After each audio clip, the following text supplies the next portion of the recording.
It's an emerging disease that has spread significantly into Central and South America, and it's causing major alarm at the World Health Organization. Welcome to Watch Mojo News, the weekly series where we break down news stories that might be on your radar. In this installment, we're counting down 10 crucial facts you should know about the Zika virus. Number 10. What is the Zika virus? The Zika virus is a mosquito-borne disease, which has been known to occur in some parts of Africa and Asia since the 1950s. It causes an illness known as Zika fever, which is likened to a mild form of dengue fever, and has been linked to microcephaly in babies, which is a neurodevelopmental disorder characterized by the sufferer having an abnormally small head. In 2015, the virus outbreak spread to the Americas, prompting the World Health Organization to express alarm. Quote, "The level of concern is high, as is the level of uncertainty," said WHO Director General Dr. Margaret Chan. On February 1, 2016, the WHO declared it a global public health emergency of international concern. Number 9. How does the virus spread? The virus is mainly spread by the Aedes aegypti mosquito, found in the tropical and subtropical areas of the Americas. However, due to climate change, a species known as Aedes albopictus has been moving into North America as well, and can be found as far north as the Great Lakes. The Aedes mosquito usually bites in the morning or late afternoon, and the WHO has issued a series of recommendations to reduce the risk of being bitten and contracting the Zika virus. Those living in affected areas have been told to use insect repellent, wear light clothing, and to cover up as much skin as possible. Number 8. Which areas are affected? The Zika virus is mostly found within the tropical equatorial belt. Historically, it has existed in parts of Central Africa, India, and Indonesia. The 2015-2016 outbreak has caused the most concern in Central America, though, and northern regions of South America. Since the outbreak, Zika has been reported in Colombia, French Guiana, Mexico, and Venezuela, as well as many more South and Central American countries. Nations worldwide have strongly advised people to rethink any travel plans they may have had for infected regions. Number 7. What is microcephaly? Microcephaly is a neurodevelopmental disorder linked to the Zika virus, typically defined by the sufferer having a head circumference 2 or 3 standard deviations below the mean average for his or her age and sex. Microcephaly can cause abnormal growth of the brain and is especially dangerous for newborn babies. The condition, which can develop in the first few years of life, often leads to severely impaired intellectual development and can cause problems with motor functions and speech development. With an epidemic that appears to be just beginning. Number 6. Who is in danger? Pregnant women have been identified as particularly in danger of the virus, with some countries already advising women not to get pregnant at all. In El Salvador, it has been suggested that women delay conception until at least 2018, and similar limits have been put forward in Jamaica, Colombia, and Ecuador. In the U.S., officials have specifically advised pregnant women to postpone any travel plans to Zika-affected countries. Quote, "When we have no other tools to use right now, that's about the best advice you can give," said Michael Osterholm of the University of Minnesota. Number 5. How do you know if you've been infected? Though there is no specific test widely available to identify the Zika virus, the disease's symptoms are similar to those experienced during dengue or yellow fever, and it may cross-react with antibody tests for those viruses. If you're at all suspicious that you have been infected with Zika, a blood or tissue sample must be sent to an advanced laboratory within the first week of infection. However, initial symptoms are usually fairly mild, with only 1 in 5 people infected experiencing any notable difference, including fever, rashes, and joint pain. Number 4. How has the world responded? The World Health Organization has said that Zika is, quote, "spreading explosively," and has anticipated that it will spread in every country in the Americas, excluding Canada and mainland Chile. Cases have been reported in the former because of travelers, but the virus is unlikely to spread in these 2 countries because the mosquitoes do not live there. As there is no vaccine available against Zika, authorities worldwide have focused on controlling mosquitoes and have urged communities to pull together in an effort to curb infection rates. Nations from all over the planet have asked their residents to stop traveling to Zika-infected areas, and Canada has asked blood donors to delay donating blood for at least 1 month if they have recently traveled to affected areas. Number 3. How will this affect the Rio Olympics? There is real concern within the WHO and from other medical advisors in relation to the upcoming Olympic Games to be held in Rio de Janeiro. Some experts have already suggested that the virus first came to Brazil during football's World Cup, which was staged in 2014, and believe that the Olympics will contribute significantly to Zika becoming a global problem. With around 500,000 people expected to travel to Rio for the Games, with around 200,000 of those being Americans, there is massive potential for a bite-to-bite large-scale spread of the disease that otherwise may not have occurred.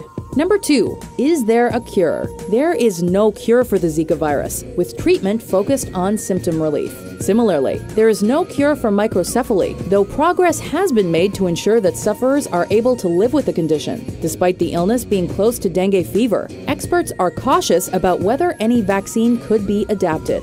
Companies including Inovio, Hawaii Biotech, GSK, and Sanofi are all at various stages of development for a Zika vaccine. But Sanofi has recently underlined the current approach. In a statement, it said, quote, "There are too many unknowns about Zika to reliably judge the ability to research and develop a vaccine effectively at this time." Number 1. How will this end? Scientists are expected to continue developing a cure for a disease which some estimates say will affect up to 4 million people in the Americas in 2016. For now, the focus is on containment rather than cure, which is why the 2016 Rio Olympic Games is becoming a cause for alarm. It's unclear for how long affected countries will advise women against getting pregnant, and how significantly this will alter national populations in the future. Furthermore, international reluctance to travel to the Americas is likely to continue until the threat of Zika has been significantly reduced, which is clearly bad news in terms of tourism.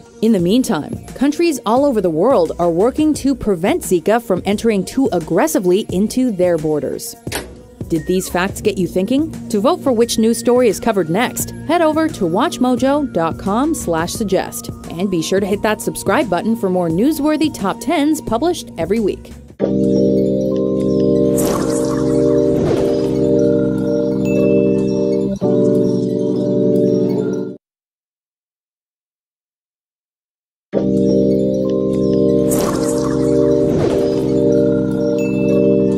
Are mosquitoes the most annoying creatures on the planet? Or are they actually the most annoying creatures on the planet and something else? Welcome to Watch Mojo's Top 5 Facts. In today's installment, we're counting down the 5 most fascinating facts we could find about the sometimes pesky, sometimes pestilent little vampires known as mosquitoes. Number 5.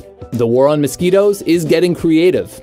Here you can see the laser strike, parts of the mosquito breaking off, and the body falling to the ground. Researchers have developed a variety of novel ways to lure, trap, and kill these little bloodsuckers.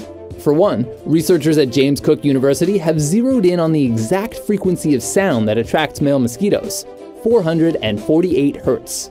They say this is the same frequency of the sound of female mosquitoes' wing beats, and they've created a trap that emits that tone. Scientists at Ohio State University have found a way to shut down mosquitoes' kidney-like organs.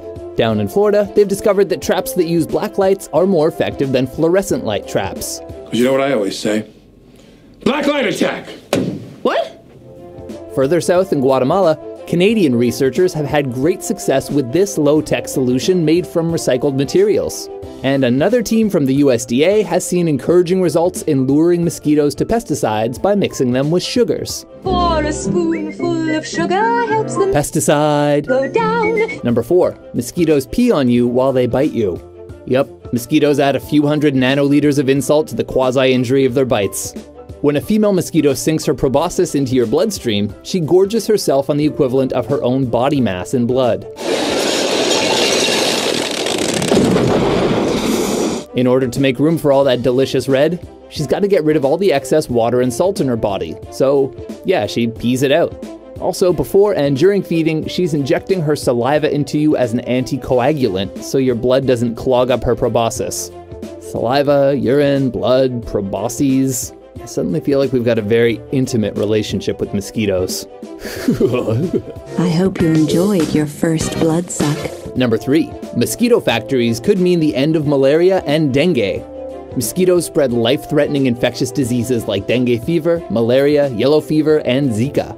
According to the World Health Organization, there are 50 to 100 million cases of dengue fever every year, and for thousands of people, it is fatal. But by injecting a strain of bacteria into mosquito embryos that renders them immune to malaria and dengue, scientists have created mosquitoes incapable of transmitting some of these diseases to humans. Best of all, this immunity is passed on genetically, so the trait gradually spreads through the gene pool.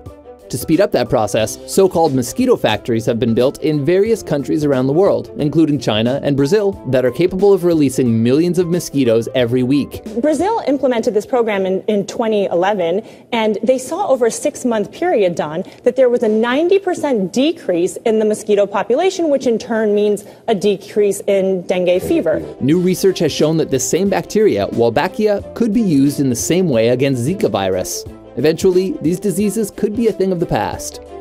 Number 2, genetic modification could eliminate mosquitoes completely. So you can go in and remove the species that are bad and then allow the species that may have no effect on humans to play out their role in the environment. And that, some people call that playing God. I call that good management. So why have malaria-free mosquitoes when you could just have no mosquitoes? In 2014, scientists from the Imperial College London created a genetic method that causes Anopheles gambii mosquitoes, the main transmitters of malaria, to produce almost entirely male offspring, resulting in a Krogan genophage type situation. So your people were infected with a genetic mutation? An infection that makes only a few in 1,000 children survive birth? And I suppose it's destroying your entire species? Recent advancements have made this strategy even more effective, rendering the offspring of the modified mosquitoes completely sterile, or giving them really short lifespans. Well, what we've shown in Brazil is that within a 6-month period, we can reduce the population of mosquitoes, this particular one that spreads dengue, chikungunya, and Zika, by over 90% within 6 months. Scientists say that even with mosquito factories creating GM mosquitoes, it would be a long, difficult process, but in theory, a world without the #1 entry on WatchMojo's list of the top 10 most annoying insects is tenable. So what are we waiting for? Well, the thing is, number 1, nobody knows what the side effects of mosquito extinction would be. Earth is a protected wildlife reserve. Yeah, we've been using it to rebuild the mosquito population, which, need I remind you, is an endangered species. Yes, being responsible for the death of 1 million people every year makes them the most deadly animal on the planet, but they are part of their ecosystems nevertheless. Mosquitoes all over you. Got about 15 mosquitoes, one swat. Ecologists have learned the hard way that removing one element from an ecosystem can have disastrous knock-on effects. Removing problematic predators like wolves, for instance, can allow prey species like deer to overpopulate, leading to a loss of plant diversity, which leads to other problems, and so on. But here's where it gets really interesting. The wolves changed the behavior of the rivers. However, unlike in that example, it's apparently tough for ecologists to agree on any useful niche that makes skeeters indispensable. Yes, they pollinate plants, but other bugs could do that in their place. Yes, larger animals eat them, but except at high northern latitudes, they don't make up a significant portion of any one species' diet. In Alaska, swarms of mosquitoes can get so thick that they actually asphyxiate caribou. But those experts could be wrong, and the results could be disastrous. Perhaps, as science writer David Quammen suggests, the one thing that really makes mosquitoes indispensable is the fact that they are so dangerous to humans. According to Quammen, the largest impediment to colonizing or clearing equatorial rainforests has always been a hyperabundance of mosquitoes.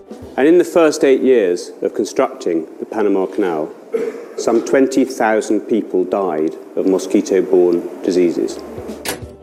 So, what do you think? Should we eliminate all mosquitoes and deal with the aftermath then? Can we not simply destroy the island? No! Crazy head! The mosquito's food of choice, primitive humanoid life forms have colonies all over that planet. For more useful niche top 10s and Screwed by the Solarians top 5s published daily, be sure to subscribe to WatchMojo.com. I don't expect you to understand, but don't compare humanity's fate with the Krogan.